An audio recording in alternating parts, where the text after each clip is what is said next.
அடிப்படையில இல்ல புரிஞ்சு கொள்ள வேண்டிய விஷயம் என்னன்னா, இந்த காவலர்களுக்கு அந்த கட்டளை இட்டது யார்?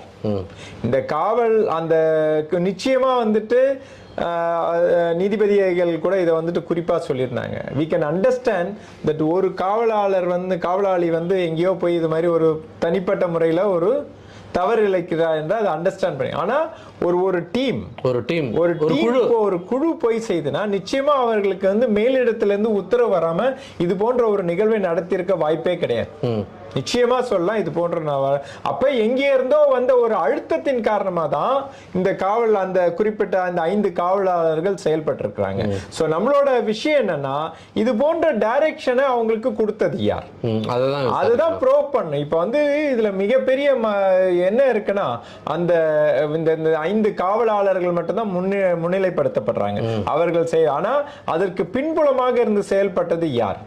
அவர்